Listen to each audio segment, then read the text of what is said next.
The wheel of time turns and ages come and pass, leaving memories that become legend.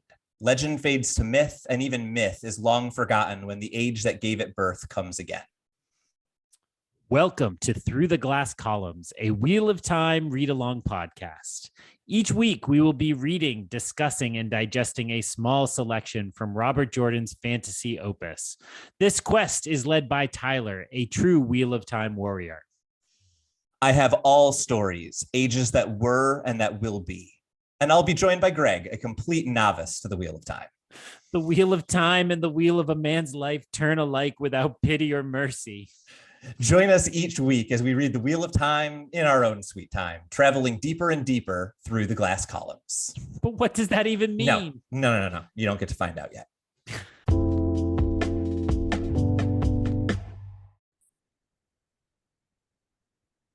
Hi, you've made it back to Through the Glass Columns. We're so glad you're here. Listen, my name is Greg, and usually I come in with big energy. Maybe that's getting old for you. Maybe you want a nice, smooth NPR-style introduction. Well, welcome. Pour yourself a cup of coffee and join us for this week's discussion of not one, not two, but 3 chapters from The Dragon Reborn. Joining me, as always, live in studio, is Tylor. Tylor, how are you tonight? I hate you so much. You hit 3 of the jokes I was going to make about that silly voice as you were making it. And every time I was like, nope, I got a new one. It's coffee. You got it. You're the worst. Solid intro. I love it. I'm bringing energy, which is not normally my role in any group. I think we had good chapters this week, Greg. What was your thoughts on this week's reading? I also thought we had good chapters. As I may have just mentioned before we turned on the microphones, I feel like we've entered the part of the season, because we'll call them seasons, even though the show is pretty much continuous. We've hit the part of the season where I kind of hate our project. I love our project, and it's gotten me interested in the Wheel of Time, but I kind of hate that I can't just sit and read through this. And I ended up with a little extra free time on Friday this week, and so I got my reading done early, and I was like, it's a beautiful day. I'm sitting outside drinking a nice coffee. All I want to do is keep reading this book. But I switched over to my history of World War II book, the North African part of the war, which is even more boring and seems less fulfilling than what we were reading. So what else is going on in Wheel of Time land? I continue to hear stuff about how fantastic the second season of the show was. And as far as you're aware, season 3 is just going to come as soon as actors can work again.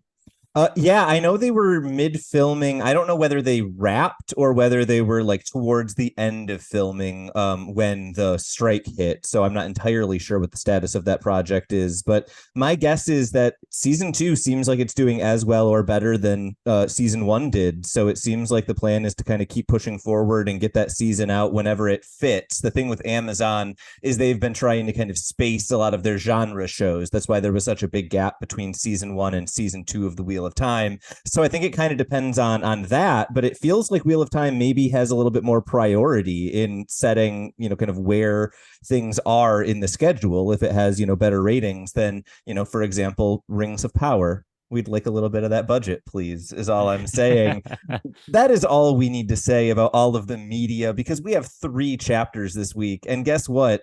I think they're really solid ones, both in terms of plot and in terms of me having a few things to say about them. I say we dive straight into chapter 45, Caemlyn. So we are in Matt's head, and he is thinking about his memories of Caemlyn as he is walking through the city. And he says his memories are basically so vague. He feels like he's arriving for the first time, but he also sometimes has like glimpses of, a really strong memory of a particular building or place. He's describing Caemlyn as a city on a hill with massive walls. It's well protected. It seems kind of very, Camelot, giant city on a hill, fantasy, true, exactly what you would expect out of this sort of setting. Matt says that he is going to meet Tom at the Queen's blessing. He wants to deliver the letter immediately rather than waiting and trying to do it at a later date. And he keeps thinking as he's walking through the city about kind of how vibrant it is, and also about how there is money to be made here, either through gambling or just by participating in what is going on. And then he goes into the inner city. He approaches a guard at the palace, but is told that they don't want any communications, and him mentioning the White Tower basically gets him kicked out even quicker than it was originally planned to. He tries to mention Elaine and a couple of other things, but it doesn't get him anywhere, and Matt has to leave immediately. He has an idea about what to do and then rides off relatively quickly towards the Queen's blessing. He kind of arrives, gives his horse to the stable boy, and has a feeling that he vaguely remembers him, but the stable boy doesn't remember him at all. At that point, the cook remembers him as the boy with the prince who looked like Tigraine, and Matt starts to get a little bit frustrated that everyone thinks of Rand instead of him. And then Basil Gill, the innkeeper, only remembers Rand, and Matt is as angry as he gets. Matt learns that Morghese has a new advisor, Gabriel, who displaced Gareth Brine and apparently kind of sent him out to pasture. And it seems that Tom is much better at stones than Basil Gill is. Gill asks about the letter that Matt was supposed to deliver, and he lists some kind of new rumors that he has heard, including the fact that a large number of the guard are new, and the fact that we are again seeing kind of shared dreams about Gabriel. And we also learn a little bit about where he came from, but not kind of the full details at this point. Gill then realizes what Matt is intending to do, although I don't think it's officially revealed in this chapter. And Tom says that Matt is taking a big risk, but Matt says that he trusts his luck. Then he rolls some dice, and they are all ones, which is either a great roll or a terrible roll, and the chapter ends. This is one of those chapters where not a ton happens in terms of like advancing the plot. If anything, Matt fails at the only thing he's really trying to do. But I think it gives us a really great look into Matt's head, which isn't a character we've had a ton of time with other than in this book.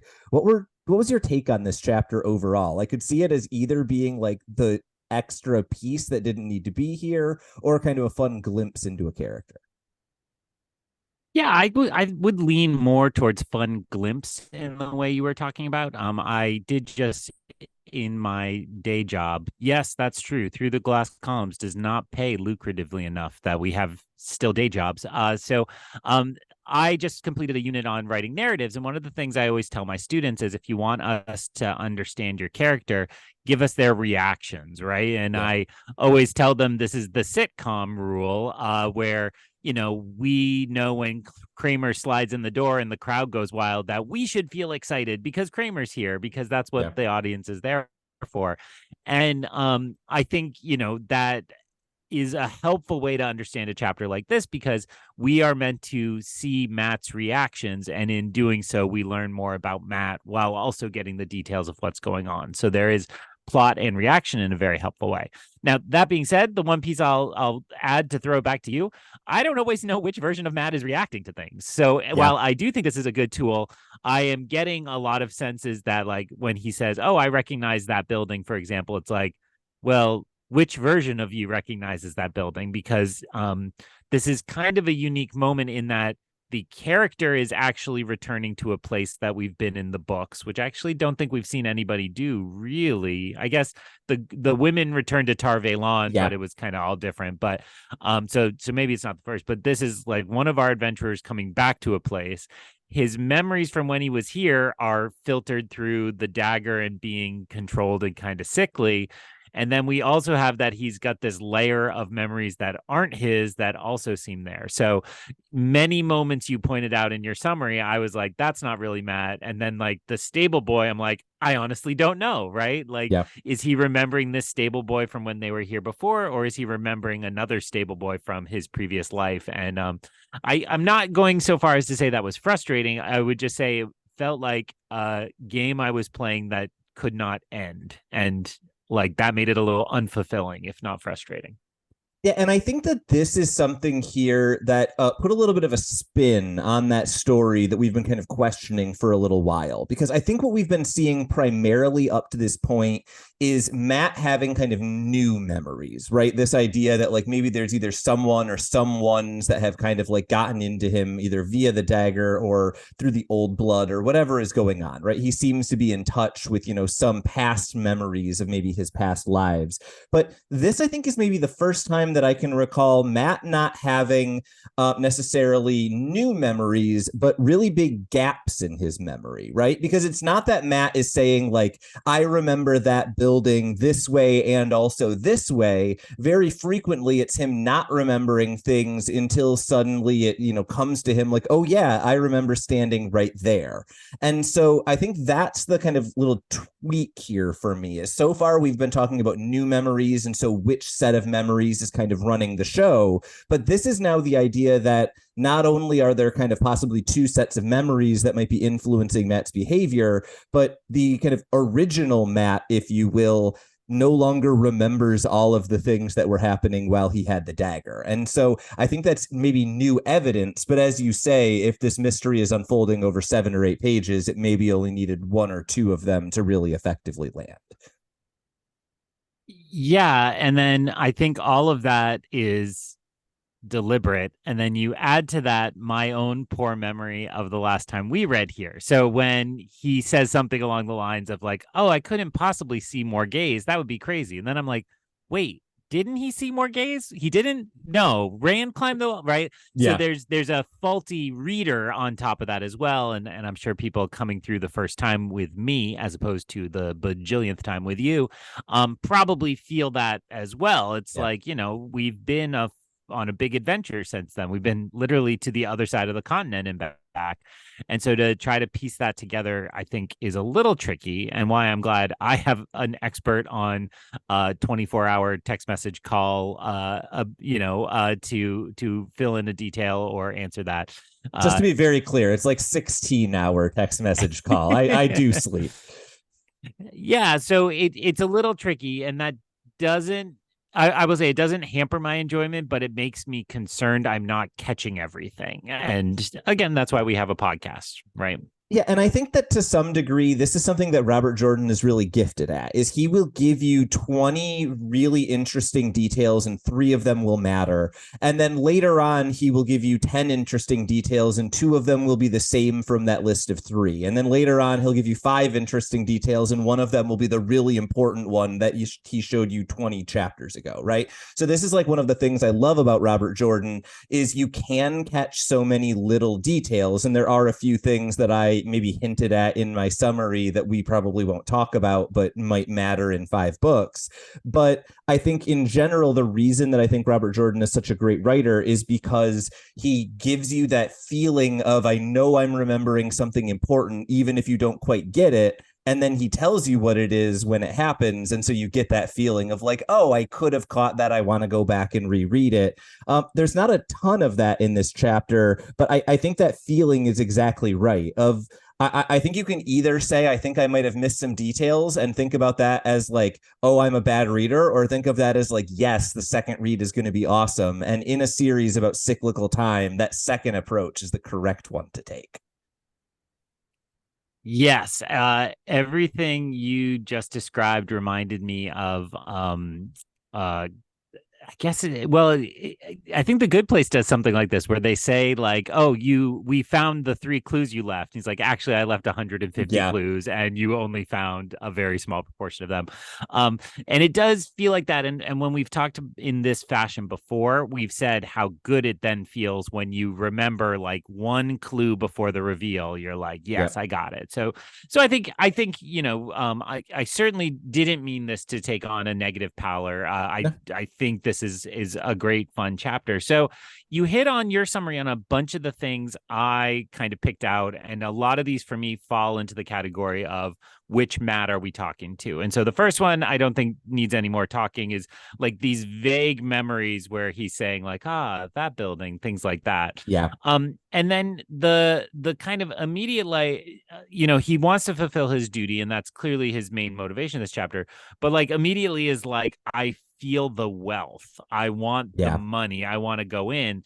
That to me felt like new Matt, right? That new Matt is voracious for meals and for money because he sees the opportunity. And I on another podcast that may or may not have to do with a recent movie that came out, we were talking a lot about a character who is defined by like pure greed, and I think Yeah. that stands as like that's a way to talk about boys of roughly this age, right? There is this kind of demand to be successful and to have power and so on.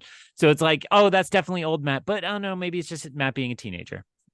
I just want to be clear. I was just about to say Matt being all concerned about money was the most I've ever related to him. And then you took that into like a dark greed place, which, yes, that's exactly where I'm at. I actually find that kind of appealing about Matt is I think there is something to be said about like when you are young and you have kind of all of that energy and that drive. It doesn't matter what your kind of goal is, as long as it's not something horrible. Like you kind of just want to encourage children of that age to like go for it. And so there's a part of me that's like, Matt, you are in a new city, you're surrounded by commerce and enterprise.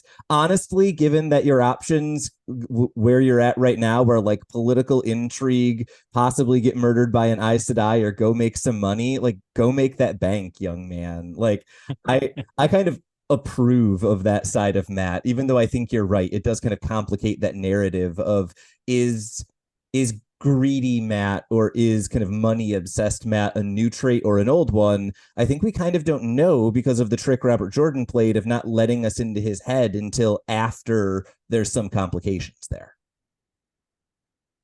Well, and it certainly reminds me of my students who are very serious and in college to learn serious things, but would also abandon it all immediately if they could be influencers, right? And I think Yeah. that's just, it's less about the money of being an influencer and more about the fame and the prestige. And hey, isn't that why we're sitting in our basement doing a podcast? As soon as that influencer money comes in for Through the Glass Columns, we're gone. We're quitting everything and living on a private island. All 70 of you who are regularly listening on time, if each of you sends us $1 million, we can achieve all of our goals. Perfect. And isn't that what this is all about? The weirdest pyramid scheme of all time. But we've finally reached the moment where we're turning and making the pitch. So if oh, sorry, go ahead. No, go ahead. If we were talking about clues that it feels like are going over your head or missing, or maybe, it's like this is the first time we're seeing it and it'll take 5 more times so we really know what this clue is kind of answering. I felt like the big kind of clue that is now just getting handed out in every chapter or two is some sort of link between Rand and Andor or Rand and Tigraine, right? We had all of this stuff about Matt and memories and walking through the city. I don't really have much to say about Matt with the guards. He just gets kicked away very quickly, and we learn more about the guards in later chapters. But in terms of like new reveals, hey, for the 18th time, Rand and Tigraine, what was your take on that? Are you also feeling like that's the one that we just keep seeing over and over again? Actually, I thought you were going to note that we ended up in another situation with a suddenly new advisor changing all the politics of the Yeah, region, right? that Because also. that's the one where it feels like to me beat us over the head with the fact that the dark friends have invaded everything, right? Yeah, There are deep cracks in the foundations of this society, and the plant has spread its roots into those cracks and are going to bust this wide open. And so that I felt a little bit more. Certainly, yeah, reminders about Rand are, I would say, becoming frustrating in the way you said, partially because it's so rare we don't get Rand, right? Like yeah, Rand has been taken off the board in the book where he's the titular character, and we get only these small flashes of what he's up to. And it's really weird then to have just these constant reminders that everything he's doing is important. Everybody everywhere cares what he's doing, yeah, and we don't get it. It's a really interesting strategy, and it makes me very curious about how long it lasts. yeah. I suspect we will, in my book, we are closing in. I think next week we get under 100 pages. So it feels to me like he will show up at the end, but we still won't get Rand chapters. And then I wonder if next book is a return to form and we kind of get him in the mix with everybody else, or if we are at mythologically a place where we need to just know of him through rumor and hearsay. So yes. So is it frustrating? Yes. Is it all we get? Yes, I want more, but also I trust it's deliberate and meaningful. Yeah, and I think that's exactly the kind of right place to be here. Is it's worked well where it's at, and then the question is how long is that game going to kind of keep going? At the beginning of that discussion, you mentioned kind of what you thought was going to be the kind of repeated thing, and it's what was actually the next big note in my kind of list through the chapter, which is we get kind of a really clever set of hints about what is going on with Gabriel in this chapter, right? Basil Gill lays out all of the kind of normal, straightforward, as you say, all of the things we've been hearing everywhere. This is our third new advisor or powerful man. We had High Lord Simone, who is apparently Samael in Ilion. We had Lord Brend in Tyr, which we haven't encountered or heard anything more about him, but we know that he is there. And then now we have Gabriel in Caemlyn, and we don't actually hear one of the big hints of what's going on here directly, but we do hear a really interesting like game of telephone where Basil Gill says, I had a dream. I told someone about the dream. I knew someone overheard me telling someone about the dream. So I asked someone who they told a story about the dream, who told them. And then I tracked down who it came from. And apparently who it came from, that person lied and said it was their dream. Now, this could just be a really weird roundabout gossip story, but I'm pretty sure it's our way of establishing that we are getting shared dreams about Gabriel in the same way that we have heard about shared dreams about Lord Brend and shared dreams about High Lord Simone. And given that one of those three is a Forsaken, I think we should have some real questions about whether Dark Friend is a strong enough word to describe whatever or whoever Gabriel is. Yeah, certainly a good point at the end there, and that the amount of power we see on the game board is striking, right? Yeah. These are not the bloodhounds of last week. These are something much, much higher in the taxonomy of evil. Yeah, I just wanted to add, we also have the society, I'm gonna forget which city it was, where Tom killed the king, and so the game Kyrian. Kyrian.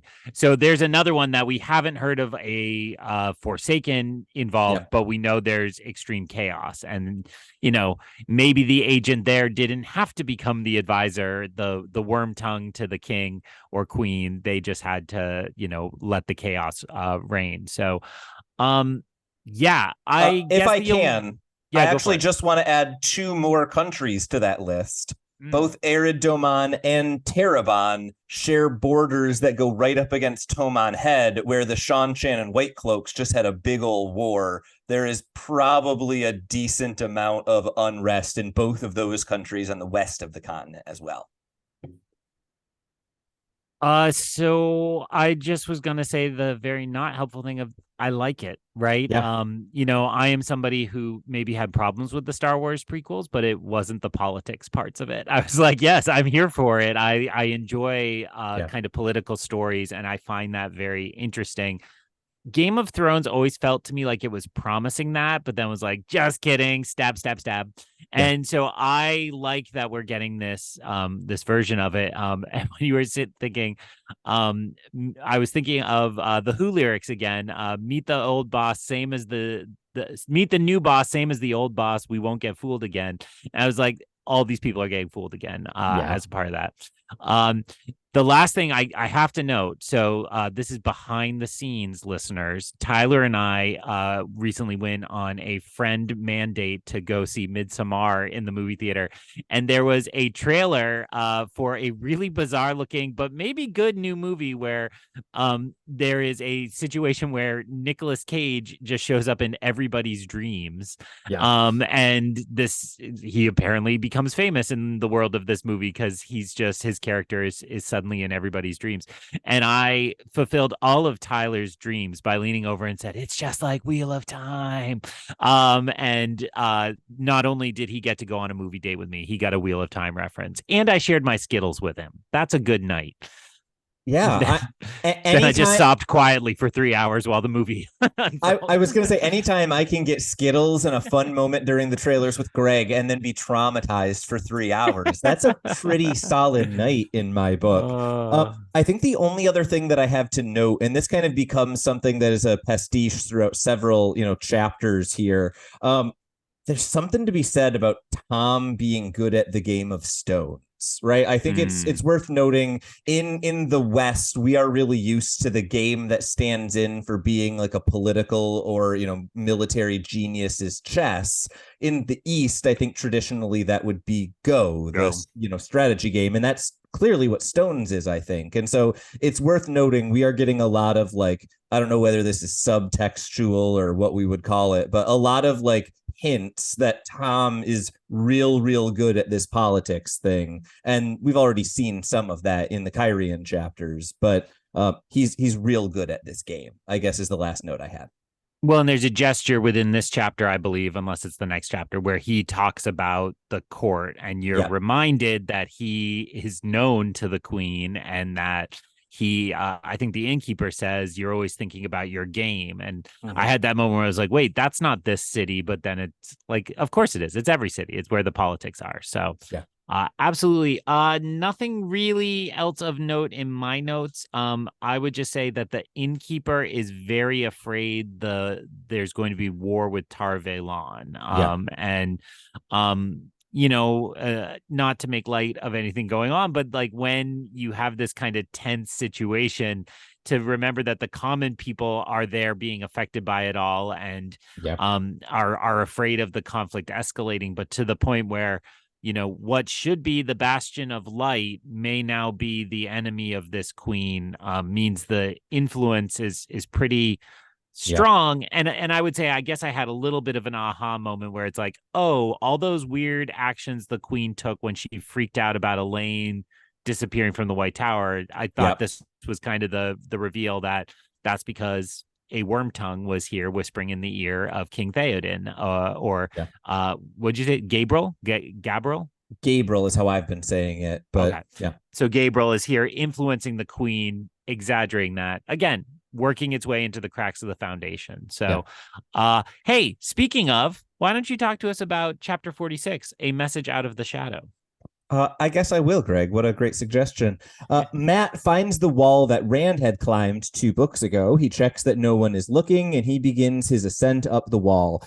Matt remembers the trip that he and Rand and Perrin took up to the Mountains of the Mist, and all of the kind of things that he brought home from that trip. He slips and almost falls, but eventually gets up and over into the courtyard, and then he starts evading patrolling guards. I could think of absolutely nothing but Metal Gear Solid. He steals a flower, puts it in his hair, and thinks that this is actually easier than some of the pranks that he got up to in the Two Rivers. And then he sneaks under a window to avoid being seen by some guards, and then he starts hearing voices coming from that window. Someone mentions the Great Master and says that they are on their way to Tyr. He mentions 3 untrained girls and actually says that he hopes they can disrupt his plans. I'm trying to air quote as best as I can without you all being able to see me. He notes that one of the girls is Elaine, and then he says the voice says that he is too ambitious and worries that that he may interfere with the plans of the other person who is talking. And at this point, the voice orders that Elaine be quietly killed. He notes that Elaine was being tracked, but when she switched vessels on the river, they lost the trail. And Matt knows that he can identify one of the men, but not the other, and resolves to go to Morgaze and tell her what exactly is going on. He eventually gets to a point where he can't exactly tell where he's going, and so he identifies himself to an officer who seems relatively friendly. He says he climbs the wall, and the officer is Talonvor, who we have actually met before 2 books ago. He says he will deliver the letter to the queen, but Matt says that it must be given personally, and Talonvor agrees, but only after threatening Matt with an immediate death.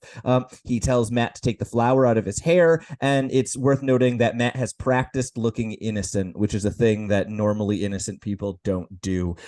Matt then meets the queen. She asks where Elaine is, and he says Tar Valon the last time he saw her. And then she reads the note that he brought, and abruptly her mood kind of brightens. And then Gabriel enters the room. Matt starts to kind of speak up, but is silenced by Gabriel, who insinuates that the Merlin is kind of acting out of line by sending Elaine away. And then Matt makes up this story of being Matt Grinwell because he now realizes that the voice he was hearing before was Gabriel's. And so he mixes his life together with Elsie Grinwell's to tell kind of a convincing story. It becomes apparent that Gabriel wants to send him in for torture and questioning, but Morgaze will not allow it. Morgaze's mood once again kind of softens when she's talking about Elaine, and very quickly the conversation switches to Gabriel saying that he is basically happy with what has happened, giving Matt a pouch of coins, and then he starts talking to Morgaze, suggesting that she should claim the throne of Caerhien while Matt is being led out by Talonvor. And that is the end of the chapter. This is kind of, for me, a really fun chapter because it follows almost all of the same beats as when Rand climbed over the wall, fell into the courtyard, met someone, went and met the queen, and then ran away fleeing from her advisor. But it feels very different from Matt's perspective and very much less kind of fairy tale and more creepy spy story. What was your take on this chapter? Yeah, you said Metal Gear Solid. I think I said Assassin's Creed, right? Yeah. This is definitely an Assassin's Creed mission where you sneak over the wall in the palace and go find your target and so on. Yes, I think the most important thing here by far is the overheard plans, and that we now have a very clear picture that these are all working in a concerted manner and in symphony with each other. And that is kind of obvious, but it's nice to have that confirmed, right? Not solving a mystery. Go ahead. Yeah. I will just add one thing. I think saying that they are acting in a concerted manner and there's kind of some direction is absolutely accurate, but I would not say that they are acting kind of synchronously with one another because it's clear that Gabriel, A, hopes the girls blow up whoever else's plans are going on in Tyr, and B, is willing to kill Elaine to keep her out of the hands of whoever he seems to be competing against, which seems to be one of the other lords or forsaken in one of the other countries, not Rand. And so I think there's kind of some tension in that idea, but you're right. This is a bigger conspiracy than we expected, but maybe not a conspiracy where everyone is always cooperating. There seems to be infighting in the ranks. Their own game on that side. A point well taken. And so what I was struck by once that, because that was also the unexpected part of this, right? I kind of assumed he'd hit on some guards and then they'd take him to the queen and it would work out. It was striking to me that prior to that, we had all these assertions that this is really Matt, right? Yeah. The memories as he's climbing up. Well, the memories of the fact that Rand told him this way in, then the memories of them climbing the mountain when they're there, and then the remembering the pranks and the mischief, right? Yep. Those are kind of simple memories and things that would naturally come to a character. But to me, those were like, let me make it very clear Matt is in the driver's seat of this meat car at the moment. Wow. As he sees this and makes these choices. I thought that in particular, and you mentioned in your summary last chapter, but we didn't really bump on it more than that.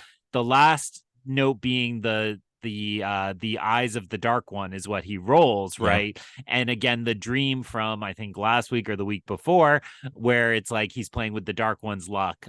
So it's that this other presence inside of Matt seems tainted by darkness. I thought Robert Jordan was going out of his way to be like, this is really Matt, so that we knew he would be separate from whatever plans and not seduced into them.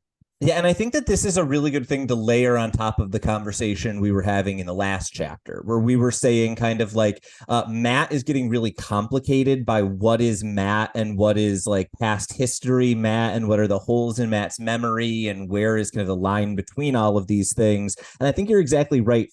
What Robert Jordan is doing here is he's being like, look, we may have all these complications, but this is an introduction to Matt. It's not an introduction to 4,000-year-old creature in Matt or something, right? There might be flashes, there might be other things, but I think this would maybe, if before this chapter, I was thinking our story was, 50-50 or 60-40 Matt, I feel like I maybe finished this chapter being like, no, I actually feel like it's 90-10, right? Like Matt is maybe in the driver's seat most of the time, and there are these kind of odd moments where other things are coming in. Is that your impression as well, or do you feel like it's more of like an intermittent wiper situation where it's off now, but it'll be on soon? I definitely I was about to say 90-10 before you said your number. So I do think that's the feeling there. But the question you just asked is harder.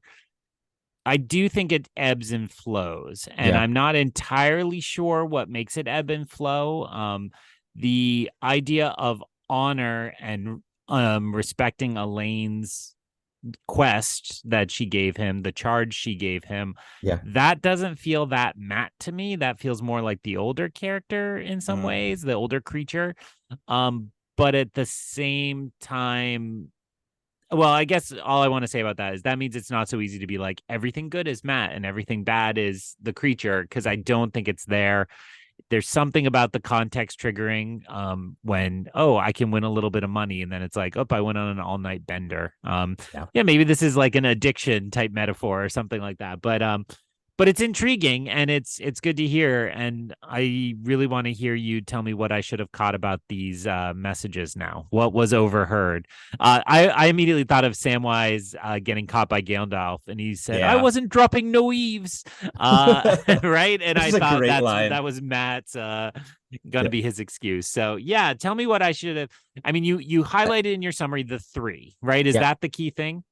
I think so. I think for me, when I'm thinking about kind of what Matt overheard and what are the things that I really want to be focusing on, like it's the fact that someone is focusing on the girls, and this is what is going to get Matt's attention turned in the same direction as everyone else. I think we had kind of been tracking in previous chapters, like Matt is the only one who's not headed towards Tyr. It feels like everyone's coming, into the same place at the end of this book, except for him. And now it feels like, okay, that has changed. And how we get there, I think, is really intriguing, right? Because in the previous chapter, we had kind of been talking about greedy Matt, right? Matt is all about, money and winning at dice and flirting with girls. And right, he is, he sounds like a tech bro as I am describing this. Maybe that's not fair, but like that seems like he would be doing, right? Just risking all of his money daily for the drugs and the fun of it.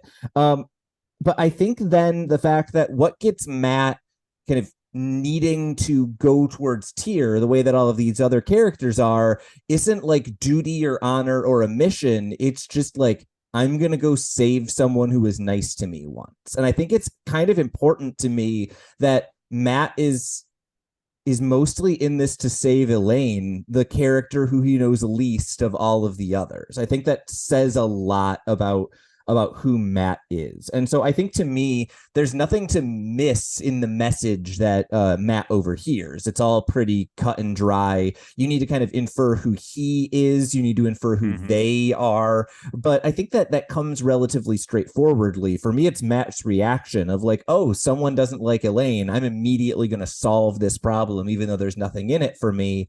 It's another example of that like Han Solo that we've described before. Someone who thinks of themselves as really selfish and then really seems to have a constant need to be doing things that don't benefit anyone, well, or I'm sorry, do benefit anyone other than himself. So we're gonna get a prequel about Matt that just teaches us that he was exactly who we always thought he was.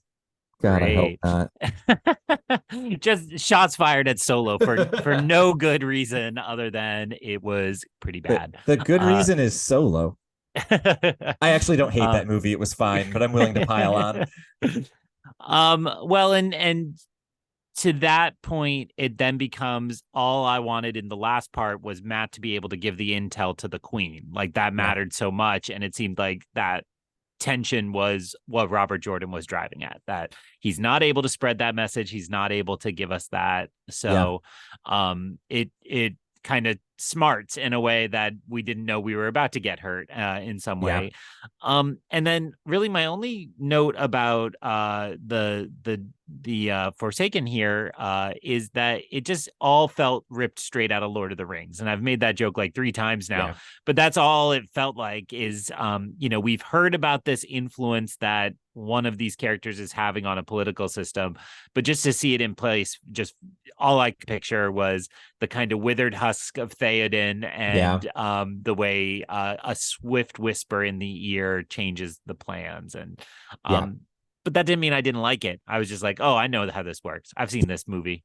100%. And I think that some of what's going on here is in this chapter, we see kind of the sketches of the characters. And then interestingly, in the next chapter, when they're not on screen, we get some like rumors and details about them. Right. And so I actually have a little star next to Talonvor showing up and him agreeing to let Matt see the queen, even though he, admits to having snuck in. I have like a little star next. That's our Aomir. Go Yep. on. I had a little star next to Gabriel and how he shows up and ruins all of Matt's plans and, causes all of that frustration that you're talking about. But all of those characters line up perfectly with kind of the tropes in this chapter. And then as we get a little more detail, they maybe complicate that a little bit. But in this chapter, I think you're right to say, like, this is pretty much like paint by numbers fantasy. It's there to do what was done before, and then it can do it better, hopefully, as we kind of advance and flesh this all out. Given that, I think that the one thing that stood out to me in all of this was Morgaze's reaction to everything, right? Because I think you're right to say the like loyal guard feels like something we've seen before. The kind of worm tongue kind of character, poisoning the queen and directing her in ways that she wouldn't otherwise be feels exactly like what I'm used to seeing. But then I feel like the queen and her kind of constant emotional bouncing between happy about Elaine and angry about Tar Valon and enraptured by Gabriel, but frustrated at his suggestions, but wanting to be nice to Matt. But she just kind of is fluctuating in a way that I don't think we saw the last time Morgaze was in the book, right? This is our only second chapter where she's appeared, but she was decisive and shut down Elida in the previous chapter. And here she defers to Gabriel very quickly. And so I feel like that is the character to me that really stood out as like, okay, this feels different as opposed to everything else that kind of, blends in with the Tolkien of it all. Another tip from my narrative unit in class, which I've mentioned here before, is that you put the same character in the same situation and show us the difference to show a character's arc, right? Yeah. And usually that's, when my student says, this is how I failed my math exam, and here's where I passed my math exam because I studied hard and I learned so much. They're thrilling narratives, I'm telling you. But this is kind of the opposite. We're seeing the degradation of the character, that she went from a sure and steady leader. I'm not thinking of the right pop culture reference, which really, what am I here for except to do that? But I will say it feels to me like a character where you start to have so many people exerting influence on them that they no longer trust anything about like their gut reactions or so on. I guess that's a little Anakin from the prequels, but that's a very generous read of the prequels. But it's like, I think she has had everything around her twisted and warped, and she's probably had her mind changed on things so often that she's now really unsure. So the moment within that, of the reactions you just cataloged, the one that really stood out to me was when she read the letter and felt like instantly better. And all that came to mind was that Tom had really looked at it to try to find a cipher. And my immediate reaction was, oh, they had a cipher, right? There's a message hidden within it where Elaine was able to give the queen the right information and actually calm her. Mm-hmm. And I started asking a million questions that I don't think will get answered about like, okay, well, is that the truth sets her free? Is it that she was able to tell her something about Tar Valon? Is it, it could be a million things, but there's something there that kind of fulfilled her. And then she was then unsettled. I think the order is that happens, and then Gabriel comes back, and that's when she gets unsettled. So, and that also fits with kind of fantasy tropes, right? That makes Elaine our Éowyn, I suppose, right? To kind of bring her back around and give her some life, but can't do enough to really undo the influence. Yeah, I think that is exactly the right metaphor. Those of you who have not seen The Lord of the Rings are baffled by all of the e-names that are being thrown around at this point. Also, it's Lord of the Rings season. This is the time of year you have to watch them every fall. That's just in the obligation catalog for all nerds, I think. So get going. Yeah, I'm a deficient nerd, apparently. I haven't watched those movies in a while. Maybe December, technically, since that's when they came out. But, the weather turns. It's time to put on a 6-hour movie. I have vivid memories. We went on speech trips to Minnesota. So that was like a 13-hour ride. 3 years in a row, we watched the midnight Lord of the Rings, got in a van, and slept for hours. It was the best. Chapter 47. to race the shadow. Matt worries that Gabriel is going to come for him and track him down, so he wants to leave immediately. But Talonvor clearly has some things to ask him. First, he chews out one of the guard members, Elber, for not letting Matt through earlier. Matt thanks Talonvor and then asks whether or not or actually just worries at first whether Talonvor is Morgaze's or Gabriel's loyal soldier. Talonvor asks after Tarvalon, and clearly he is trying to do the same thing that you just were, trying to decode the letter. He asks specifically about a couple of the phrases that were in the letter, including what Sheriam study means. And then he also drops, I'm going to say this verbatim because I think it's a really interesting nugget. Sometimes I think she is trying to say something. Are you a loyal Andor man? And then when asked whether he is loyal to Andor, Talonvor says he serves Morgaze to death. Matt then runs to the Queen's blessing. He announced that he is leaving immediately, and Matt starts asking Basil Gill about Gabriel. This is when we get a lot of those rumors I was alluding to earlier. No one knew of him other than the fact that he was from the West. It has been insinuated that maybe he was from the Two Rivers, although Matt can easily verify that that is not the case. It is clear that when Morgaze was in Tarvalon, that there were riots that started to occur because of the tension between those who were pro and anti-Tarvalon, and Gabriel basically arrived during those riots, took a pro the Queen stance, put down the riots, was injured, and so the Queen, when she returned, was kind of so taken by his actions that she gave him Elida's now vacant post. We learn a bit more about kind of how Gabriel is thought of in the area. He's kind of not especially well loved. He's a harsh person, but no one kind of has anything bad to say about him other than the fact that many people have bad dreams about Gabriel. And then we also learn little bit about Andor in succession. Matt is trying to figure out what Gabriel could get out of this, and we learn that there is absolutely no chance a man could take the throne of Andor. Matt then tells everybody what exactly he heard, and he has it confirmed that Komar is the individual who would be going to try to kill Elaine and the others. He has that identified.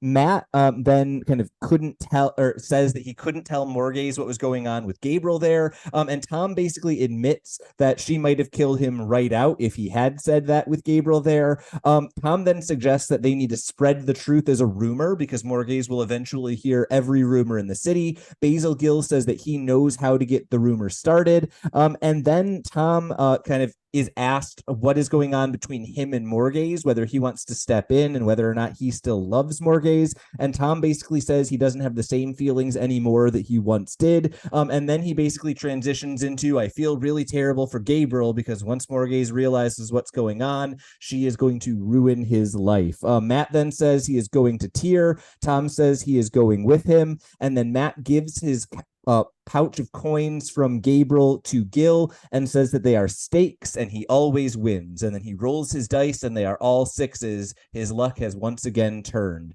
Now, before this recording started, I told you, Greg, I forgot to make notes about what I should talk about in this chapter. So you get to lead the discussion. I don't think there was anything huge here that I need to make sure we talk about. Go. Well, what's really funny about you saying that is I think it goes without saying your reasoning and for what I'm about to say is this is the slightest of the three. It just feels like let's make sure everybody captured the details they were supposed to in the last couple. It also feels like let's put Caemlyn / Andor in a holding pattern and let's go to Tyr.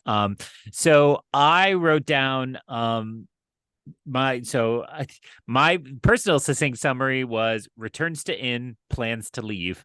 And then I asked myself the question, what's the purpose here?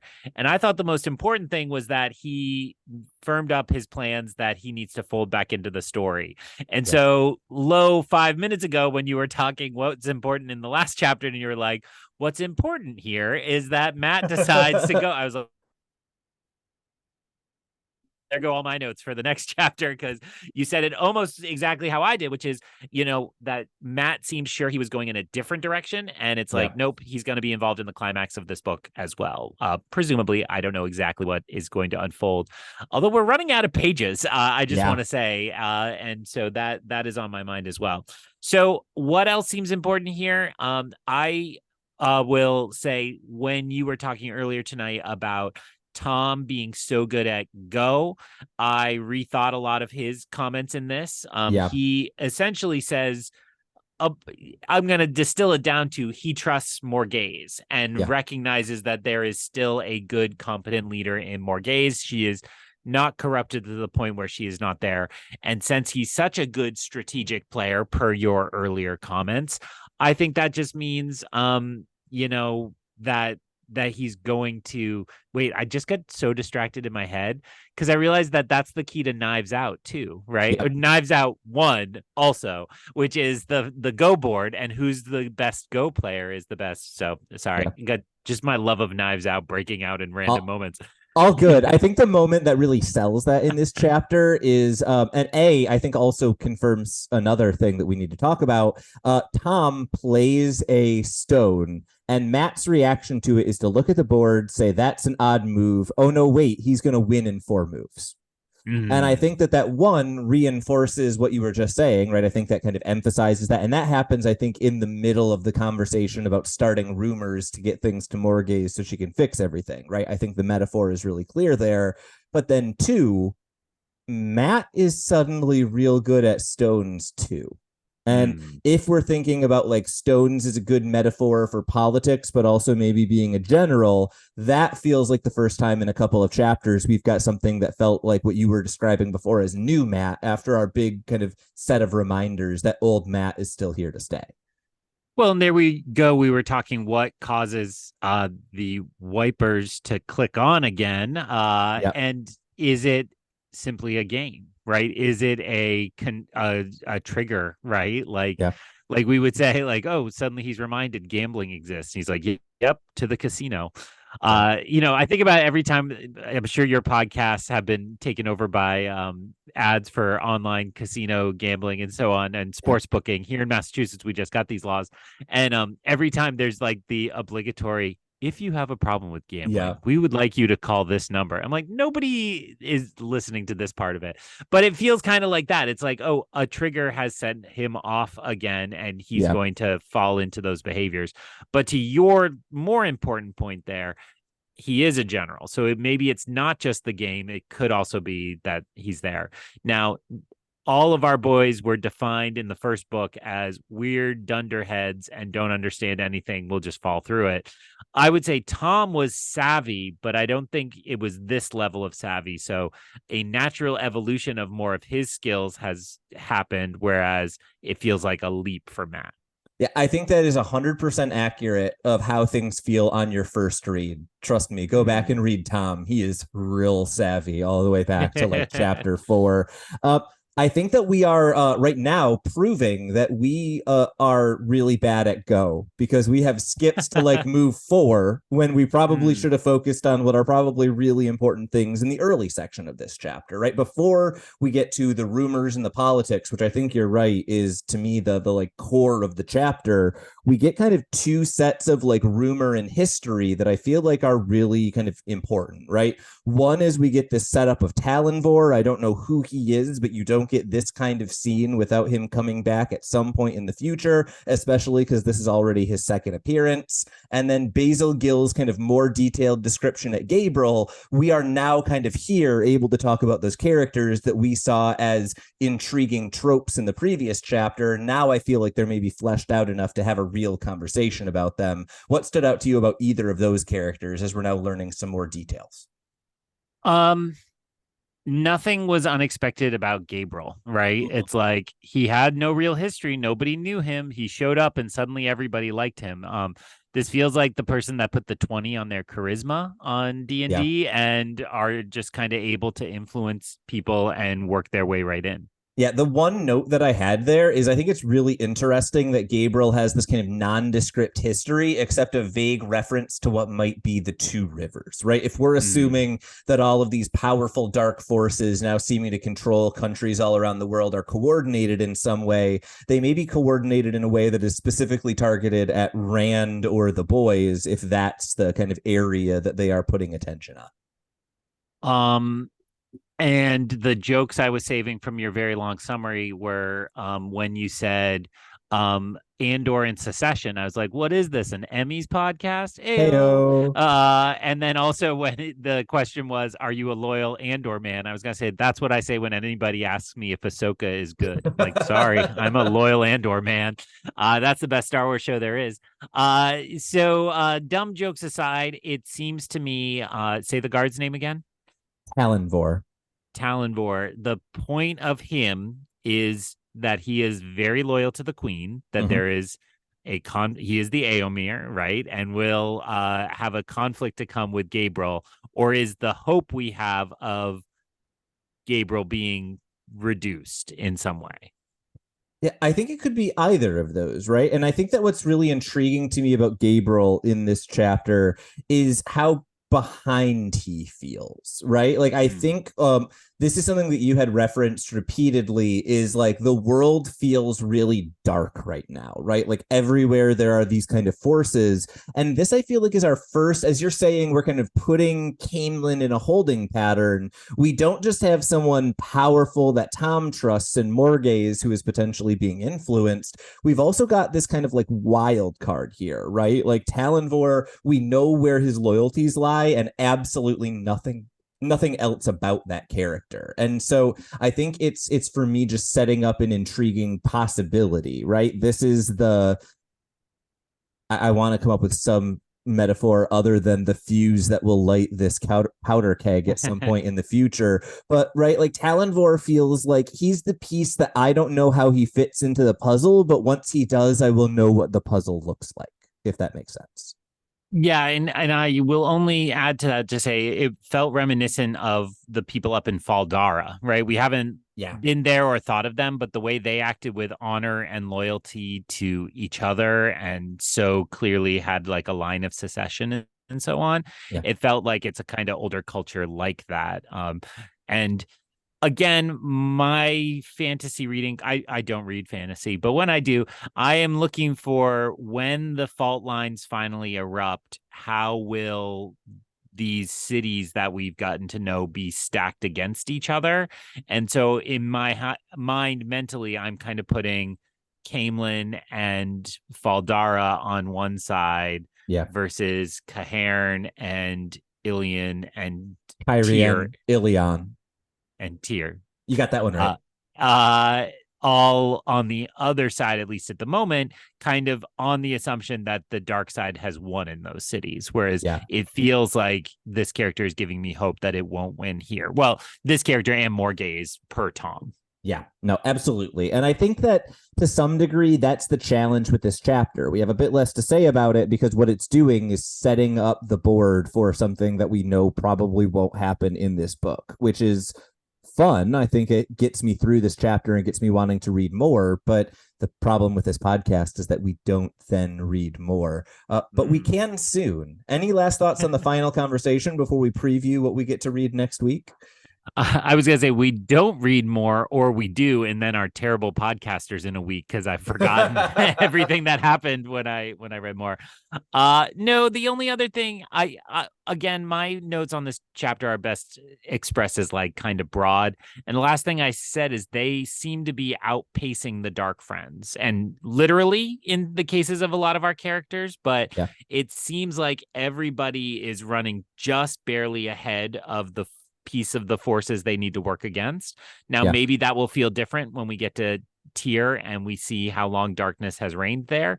But it does feel like at the moment we're still headed towards a W. But we don't have a lot of book left. So, hey, I didn't look at who our next chapters are, but I will say we are now reading chapter 48, Following the Craft, and chapter 49, A Storm in Tyr, both of which are end up being pretty long. So it is just a 2-week, but it's kind of longer than it's been, just for people reading, to give you that warning. I will say again, we passed the 500-page mark in my book. I think my book's like 645, somewhere around there.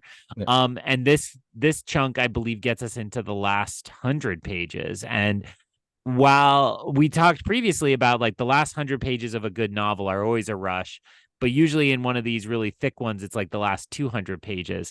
I'm Yeah. going to say emotionally, I'm not quite there yet. I'm not feeling that extreme rush. And it's not that I don't want to keep reading. It's not that I don't see things escalating. It's just not that kind of highest level yet. And I'm curious to see if, something like A Storm in Tyr suggests that might be starting next week, but we'll have to see.